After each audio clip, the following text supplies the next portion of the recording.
Okay. Welcome to Gemara shiur. Kufla Metes Amud Aleph. Maseches. I'm sorry, the screen's moving.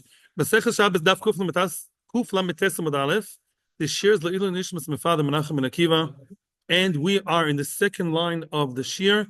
A lot of gadditis today. Today we're going to learn the secret. Why are so many problems, so many troubles are happening nowadays?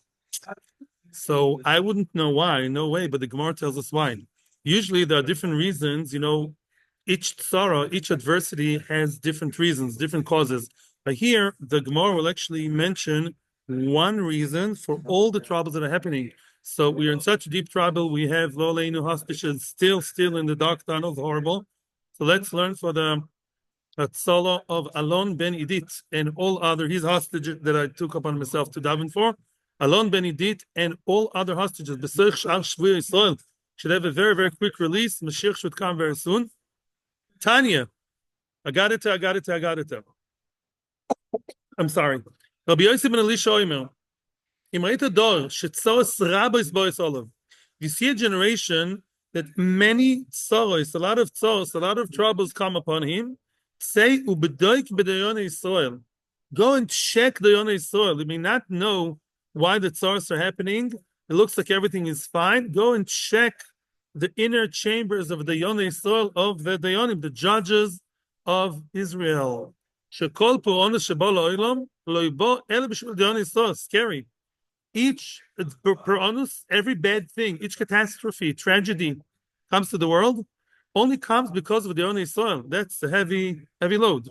In other words, all tzoros, when you have a whole load of tzoros, it's beyond insane. It's because of the Yone Yisrael that are not being just. We're going to bring a posuk, and then I'll tell you the reason on behalf of the Maharsha. Listen to this, the heads of the house of Jacob, Beis Yaakov, the important ones of Beis Yisrael. Interesting. What are Ktzinim? Ktzinim are the high people in the army. Ktzinim are the high people of the army. It's their fault. Amisavim mishpat. What do? They mita'ev. They hate. They abhor mishpat. They abhor justice. Everything that's straight, they are me'akesh. They turn it. They bend it round. They twist anything that's straight. They build the houses in Zion. They build the state of Israel, but bedomim, with blood. It's on the expense of other people's blood. They steal from people in order to build the state of Israel. The Yerushalayim be'avlo. They built the city of Yerushalayim with injustice. The heads of the country, those who judge, they judge with bribe. Those who are supposed to be in charge of judging, they do that with bribery. The even the koyanim, the ones who are supposed to be Mishorsa Hashem, they give us the psak, but with money, lo aleinu. The mechir, the koyanim supposed to not just work in Beis Hamikdash. Koyanim are also people supposed to give psak.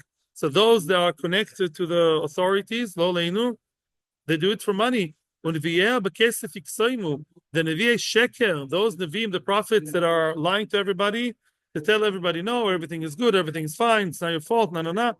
It's for money. They do it all for money. And then on top of that, this can be either interpreted as good or bad. They rely on Hashem. So it's either those people who bring Hashem into their lives. I just read about it recently in one of the Sfarim.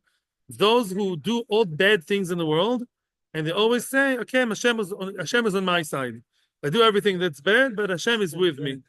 There is such a fashion nowadays. I can do whatever I want, and Hashem is on my side. How do you know Hashem is on your side? You're just using what the picture in your mind of Hashem. What? There are enough. I can't get too explicit here online. You understand that? But there are people who there's a hashkafa like that. A lot of people can do anything against the Torah, and they say Hashem wants. I don't keep halacha, and Hashem loves me. I remember two explicit examples, but it's just too strong. I don't lose my popularity on Torah anytime, It's showing. So I'll just say in short. Let's get a little bit more specific, Akiva. Answer number one. This could be talking about the Dayanim, the secular judges of Israel. But I don't, of course, they're showing the top judges, not everyone. The people on top of the judicial system in Israel are very, very corrupt people. They're mamish totalitarian, they're dictators, mamish. Elamai, I don't think they even deserve to get the title of Dayoni Israel, because they're not Dayoni Israel. They're like complete goyim, just, they happen to be born Jewish.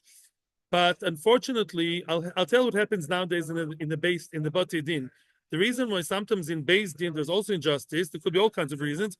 One reason is, and I know it for sure because I've been to a Torah and Rabboni course, many times the Beis Din cannot judge completely according to Torah. You know that? Even a Beis Din that's supposed to be completely independent, because by law, when it comes to marriage and divorce, any marital issues, the Beis Din is supposed to be independent. In reality, they're not. And I know it as a fact. Why? Because if they go too much with the Torah against secular ideas such as feminism, then the Medina always threatens to close them down. In other words, we allow you to have your independence and autonomy as long as you behave and you don't go too much out of line. That's Ashkofa. So you sometimes see unbelievably corrupt, seemingly corrupt Psis Kedin or Beis Din. It's not the fault. Because if they don't do that, the Medina will just not allow them to exist anymore. But that's the sad truth. And I'm sorry to say this, and I'm not being political, but this is what's going on in this country. And this is the Gemara. We see here with open eyes, we learn the Gemara without being fearful of saying the truth. So now, Ela, Shetol Bitchon b'mishom avoy. In other words, although they're Rishoim, but they do express, this is the second shot of the Maharsha, the Maharsha says they do have some kind of bitochen in Hashem. Yeah? A Rosha has bitochen in Hashem. Rav Chaim Pinchas Shadberg said, also has a schus. I mean, even before him they said, a Rosha has bitochen in Hashem. A thief says, I'm going to steal and trust Hashem. The fact he's a thief is very bad. But the fact he trusts Hashem has a maila. In his own world, in his twisted perspective, the fact he trusts Hashem has as a separate entity, has its maila too. Yes, there is such a musag in Ashkofa. Lefikach, therefore, let's see what happens next. Lefikach, maybe Gimel Koronuyos. Hashem will unfortunately bring upon them 3 punishments, Keneged Gimel Averos Shebeyodam, corresponding to 3 Averos, 3 sins. There will be 3 types of punishment.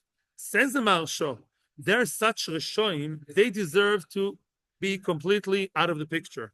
Yeah, Hashem really would have burnt them all, mamish, do away with them. Because they trust Hashem, therefore Hashem is, kind of doing it midah b'midah, measure for measure, and will give them 3 punishments that are not complete annihilation, because they still have bitochen b'Hashem. So today, with all the crazy stuff that's going on, and all the corruption and everything, if we trust Hashem and we give tzedakah, as we see later, that is our hope. Shenema, it says, Lachen, therefore, biglalchem, because of you corrupt judges, Tzion soda techerash, Tzion, the Tzion Mitzuyenis, the holy place, will be will be plowed like a field. A field is not complete destruction. It's a field. It's terrible. You don't have Beis Hamikdash. We can still grow something there. The Yerushalayim in Tiyeh. Yerushalayim will be like, is like ruins. Yeah, will be, like broken houses. They may be rebuilt. The Harabais Labomas Yar. Harabais will be like the forest. In other words, it's destruction, but not complete desert. But it's destruction that has hope for the future. Bizchus the bitochen, the people still show here. The Enakash Baruch Hu Mashra Shchinos Israel, at sheichlu shoiftim shoitrim roim Israel. HaKadosh Baruch Hu will only bestow His Shechina, bring about His Shechina, and dwell amongst us only when the shoiftim is shoitrim roim. The shoiftim, the bad judges and the bad policemen, will not be here anymore. Yeah, they just won't be here. They'll either do tshuva if they can, or just won't be around. Only then the Kadosh Baruch Hu will bring upon His Shechina. Shenemar, v'ashiva yodi olaich, v'etzroif kabol sigaich, v'asir kol b'dilaich. Ashiva yodi olaich, I will again have my hand on you in a good way. I'll bring my hand back to you. V'etzroif kabol sigaich. I will cleanse, I will purify. Bor means soap, boiris, not a pit. I will wash you and purify like the bow, with soap. Sigai, if your alloy, the alloy is mixed with a good metal, I will purify. I'll purify the good from the bad. What's going on now with the war? You see how people react to the war, to the hostages? Some of them become more anti-religious, more left-wing, and so many become more closer to Yiddishkeit. Many become closer. It's a time of birur before Mashiach. Before Mashiach, people will either go not too much, I mean, to the left or to the right, to the Torah. This is happening now. It's roif kabor sigayich. V'asira kol b'dilayich. I will remove, again, all kinds of bad metal. I will remove that. And I will return, I will bring back, restore your shoftim, the good judges, the way it used to be, your advisors as it used to be in earlier years. Okay? Yes. Time of Biur is the secular people, you know where they become from. There's such a phenomenon nowadays that people who are secular but still traditional, they're not Shomer Shabbos, but traditional, and they move their kids to Chinuch Torani, to relatively more Torah-dik education. Why? Because the educational system of the secular is so, even in Israel, becoming more and more left-wing and woke. And they teach them about, all kinds of toevos. They say, we're not willing our kids to be learning this. So they move to schools like Shuvu. In other words, even amongst the secular people, there's people who are moving to the right direction because they see it's a gap. You can't bridge the gap anymore. You have to choose. Are you here or are you there? That's what's happening now. That's mamish what the pasuk is saying. I don't like these rabbis who start, telling you online, but this is, exactly what's going to happen tomorrow. But this is mamish what the Gemara says. It's not me. Omar Ula. Any Yerushalayim nifde or nifdes elo b'tzedakah. What's the solution besides bitochen? Yerushalayim will only be redeemed because of tzedakah, with the merit of tzedakah, of charity. Shenemar tzion b'mishpat yipodah v'shaveh b'tzedakah. What's the kapara on injustice that's done in Yerushalayim? What is that? Dafka, to give more tzedakah. Tzedakah is not fair, so to speak. I made my money, shalish shalach shalach. But when you're doing the unfair thing, the good way, you break the laws the other way. I made my money. Why should I give him? If you act like a robot, that's what you think, right? It says no. If I still give my money to the other person who's in need for no good reason, so to speak, dafka because of that, Yerushalayim, that's a kapara for the injustice, and Yerushalayim will be taker, redeemed with that. So much tzedakah and chesed in Am Yisrael. It's beautiful. Let's say something good. Baruch Hashem, let's hope Mashiach is coming soon. Amar Rav Pope. Now Rav Pope says more on the same subject.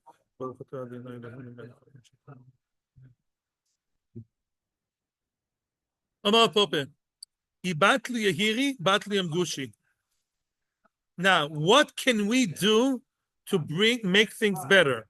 Ibatli Yehiri, if people who are arrogant will not be arrogant anymore, they'll be battle, then Batli Amgushi, then people who entice us to go off the derech and try to make us leave Yiddishkeit, they will also be misbatel, be annulled. Let me explain. Says Rashi, if people who dress too fancy and too goishe, like parashim, like, horse riders, amongst us from Eden, if we don't have all this show and, kind of glitz and pop, then if we don't behave like that, the Amgushi will also not be here anymore. Amgushi was said in an earlier Amud, in Daf here, I think. Amgushi is a person that tries to convince people, like a missionary, a Christian missionary. If we behave in a tzniastic way, they will leave us alone too. Ibatli dayoni, ibatli gzirpati. You want to know why the policemen are harassing us so much? I'll tell you why. If the dayonim, if those judges that are unjust and misjudged, the dayonim that don't behave properly the way they should be, if they stop behaving that way, then the gzirpati, the cruel policeman, will not attack us either. That's where it goes. And the Gemara is going to prove those 2 points. Ibatli here, batli amgushi, dechtiv, vetzroif kabo sigaich. Sigaich here, sigaich means alloy. Sigaich is the same letter as gas. What's gas, ruach? Arrogant, haughty, belgaiva. If you're gas, if you, a firm yid, behaves in gasus, you behave in a very showy way, you mistreat the poor people, you mistreat the meshulachim, you mistreat the the fundraiser in such a disgusting way, why do you think that so many youth is going off the derech? Because we behave in such a way. That's what happens. That's what the Gemara says. Yeah. Now, and what's the next one? Ibatli dayoni, ibatli gzirpati. Dichtiv. If the dayonim will stop behaving the bad way, then the policeman will not behave badly towards us. And it says, Dichtiv, Esir Hashem mishpataich, ina ivech. In other words, once Hashem Hesir removed away the bad judges, then Pina ivech, our enemies, those who hit us, lo leinu, the oivim, the enemies, there will be, Hashem will clear them away too. Amar b'miloi mishum oblezav b'shimen, my dichtiv, shavar Hashem, I hope I'm not mispronouncing, by the way, I think it's Shiber, I'm not sure if Shiber or Shavar, Shiber Hashem mater eshoim, Hashem broke the staff of the wicked, Shevet moishlim. Shevet is another type of rod, also a stick, of the rulers. So there are two types of sticks that Hashem will break, and that will be good. That will be the correct punishment. What are those two types of stick, the staff? What does it mean? Shavar Hashem mater eshoim, elo dayonin shenasu makel lechazaneim, which means the chazan hadayonim. What's the chazan? It's not the guy who likes to sing beautiful tunes. Chazan means Chazan Beis Din is a shamash of Beis Din. He's the guy who likes the bureaucracy. He is the secretary of Beis Din and the guy who brings people to Beis Din and makes sure, more like a policeman sometimes, yeah? He makes sure to summon people to Beis Din, make sure that people, actually follow the rules of Beis Din. And many times these people are corrupt and they look for money and they look for injustice. And the problem is, Mela, this guy is not a Dayan, he's not a Talmid Chacham, he's Tamin Askin, these Askonim, the political people. The problem is the Dayanim become a stick in their hands. The Dayanim are silent partners to that. They don't even know that their helpers behave in an unjust way, and they cooperate with that silently. And they are, and the person who's working for Beis Din is really abusing Beis Din for his needs. He's making money and fame and power. I'm the shliach Beis Din, and I'll do this and that to you, and I'll take your money, and blah, blah, blah. And he's abusing his title as a shliach Beis Din, while Beis Din are aware of it and don't do anything about it. And that's terrible, and that brings the a lot of guys go off there, but it goes the other way also. Become more right. I just said that. Nowadays we have both ways. The people, it's a war. It's a war. The Ponevezherov said that the Third World War is, which is now, and he was already predicting it many years before today. And he said the Third World War will be worse than the Holocaust. What does it mean? Not physically, spiritually. It's a spiritual war. You have more yeshivas, more people learning, more Baalei Teshuva, and they have the worst kfira and pritzes and after there. It's a war. A war is a war, There are people on both sides. Russia and Ukraine, anybody? I'm saying, yeah. So,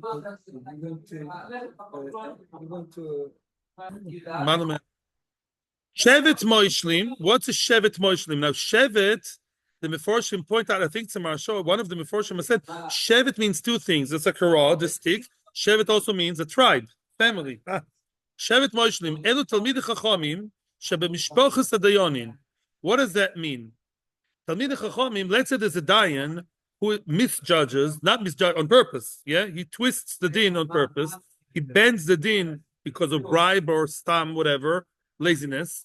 And this dayan has the Talmid Chacham in the family. And the Talmid Chacham kind of endorses him, perpetuates his bad behavior. He helps him, encourages him, the dayan. And the dayan uses the Talmid Chacham as basically a cover-up for all the bad things. My cousin, the big Talmid Chacham, told me that this is the right thing to do. The cousin Talmid Chacham knows that he's giving bad advice and he's actually supporting something very bad, and it's going on. Because of that, that's why all the Torahs are happening. Malzuto Omar, and these are the people Hashem will punish when Mashiach comes. Omar, Malzuto Omar, Elu Talmidei Chachamim, Shem Lamdim Ilchas Tzibur L'Dayoni Bur, which means that's another bad phenomenon that the Gemara talks about. Sometimes Talmidei Chachamim, they teach people who are not really, they're not the right people to be taught the Yonus, and they teach them. They teach people the wrong people. They teach them Ladunas Kolaba. In other words, they teach people you can be a dayan, and he's not a real dayan. Not a real dayan. They give him like a quick, how do you call it? No, a quick course. You know what I mean? Like fast course into being a dayan. It can't be a dayan, and the more it's common. Amal bezel ben meloy mishum shlakish. My dichtiv. What does it mean when it says ikapechem noya nigoy alubadam? Your palm, the palms of your hands are dirty, disgusting with blood. That's boisechem beovoin. Your fingers are dirty with sin. Sifsoisechem dibu sheker. Your lips talk a lie. They speak. I'm sorry. They speak false. L'shoinchem avlotege.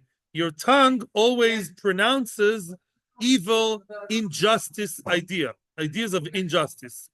Now the Gemara will dissect this pasuk. Ki kapechem negalu bedam elu adayonin. The dayonim themselves, what's kapechem? Kapas shtoichan. They take shtoichan, they take bribe, and it ends up with blood. Because when you steal from someone, at the end of the day, it's an unjust idea. He gets the shoichad, receives bribe. Because of that, he takes money from the person who should be giving the money. And when you take someone's money, it's as if you killed him. That's what it says in the Gemara. The Gemara says in other places. And therefore, that's a problem. The Maharsha says domi means two things, blood and money. That's boisechem be'ovoin elu sofer dayonin. What are the sofer dayonin? Those who help the Safa Dayana, the scribes of Beis Din. The secretary of Beis Din knows that they're not doing the right thing. He should quit. Why is he working in Beis Din if he knows that he's working for liars? Stop working there. He keeps it's boys. He's the one who writes. You write with your fingers. Those who help the people to know what to taina. To tell the Baldin, you should say this, you should say that. No, not always in a truthful way, and that's a problem. The shonchim avlotege elu baladinin. They are the dayonim themselves. The baladinin, the litigants themselves, they speak evil. You know, it's a difference between sifsei mirma and lashon. Also in Shmones, at the end we say Hashem's first nitzar lashon imera sfosem daber mirma. The ra, the real bad, comes from the inside of the mouth, because ra means eternally bad. Sheker is not real. Sheker is the exterior facade. That's why this facade, the lips, which are the outside, always relate to lie. The inside relates to evil. It's very nice. You see it all over Yiddishkeit. It's a very nice idea. The idea of the exterior sheker is opposed to the internal real bad, essence of bad. And both are there. They're both in Beis Din. The Baldin is really is tining a bad taina, and the Oirich Din teaches him to lie even more on the exterior. Oh, that's it. Now, unbelievable. There is a halacha lemaisa. We learn from this Gemara Agadita. We learn halacha lemaisa. I'm going to read it for you. I have Shulchan Aruch here. I'm going to read you a piece of Shulchan Aruch. Says the Shulchan Aruch, Kosher Mishpat, Siman Ches, Seif Beis. Tzrichin hadayonim leishav be'ema be'ira ba'atifu b'kovid rosh. When the dayonim sit for Beis Din, they have to sit very, with a lot of fear and awe, and they have to cover themselves with kovid rosh, with a lot of seriousness.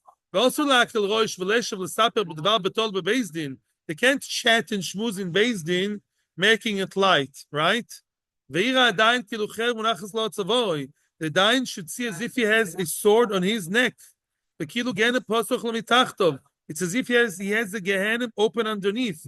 You're judging the children of Hashem, and who's in front of you? Because Baruch Hu himself.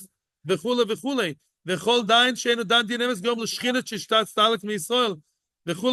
gives very, very strict mode of behavior in Beis Din, realizing the heaviness and unbelievable responsibility of a dayan. Why? Well, we saw why, and I'll tell you more from Daf Yud Aleph, which we saw at the beginning of the Masechta. Every dayan that's done din then emes lamita is helping a Kodesh Baruch Hu create the world. What's din? Din means putting everything in the right place. Reuven stays with his money and Shimon with his money. Yeah. You're building the world, meaning you're making sure the world is actually run the right and just way. And if you don't, then you're destroying the world. Yeah. That's pshat. Says the Ramo, punchline, but Ramo, Shema yoimar adayin malu l'tzor azois. So that I don't want to be a dayan. Why should I get into trouble? I'm with you, says Hashem, when you do judgment. And a dayan al mashen voice. The dayan only has what he sees. Do your best within your frame of reference. From what you see, do your best. That's it. Weiter. There's more here. Maybe we'll go back to Shulchan Aruch, but first I want to finish this topic. V'amar Rabbi Meloi. Rabbi Meloi is an Amoira that's not mentioned quite very often, not at all. So since we mentioned one statement of Rabbi Meloi, we mentioned more statements on his behalf from him. V'amar Rabbi Meloi Mishum Bitzdak Magdalo. Miyoim Shapirash Yosef Me'echov. From the day in which Yosef departed from his brothers against his will, he did not taste wine at all. Dichtiv, it says in the brachas that Yaakov gave Yosef, the Kodkoid Nazirechov, he's the head, the Kodkoid, he's the most choshuv, yeah, in the eyes of Yaakov for sure, and he's a Nazir. What does Nazir mean? Choshuv Pshat. It was like a Nazir, and he did not drink wine. How could he drink wine? His brother, he doesn't see his brother Binyamin. He doesn't see his father. He feels horribly sad for his father. He can't bring himself to drink wine. And could be was a real Nazir, the Maharsha says.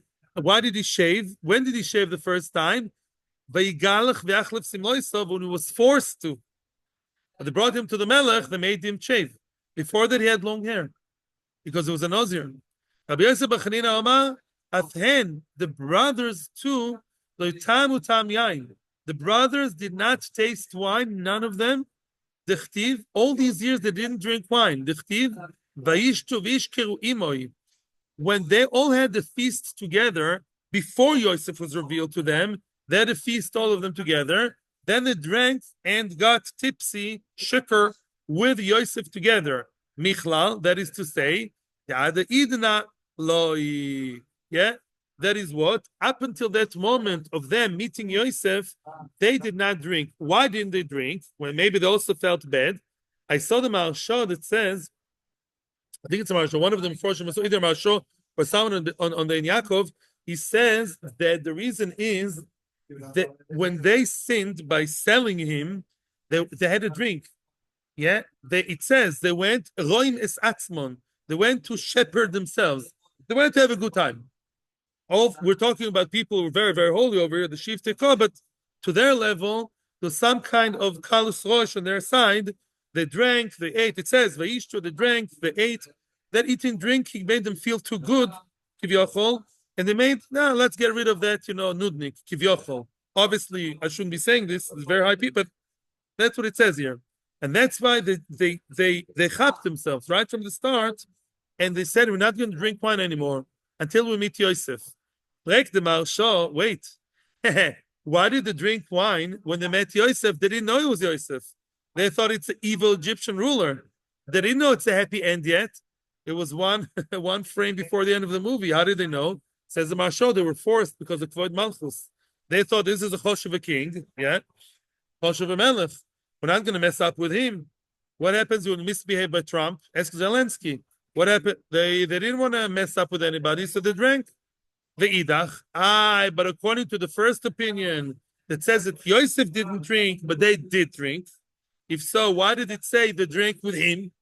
They drank before too. The first opinion says only he didn't drink, but they did. So the Gemara shichus adolahava shtia miahava. Very good. Which means, although they never got drunk, they drank. Which means there's drinking, there's getting drunk. And according to the first opinion, they did not completely refrain from wine.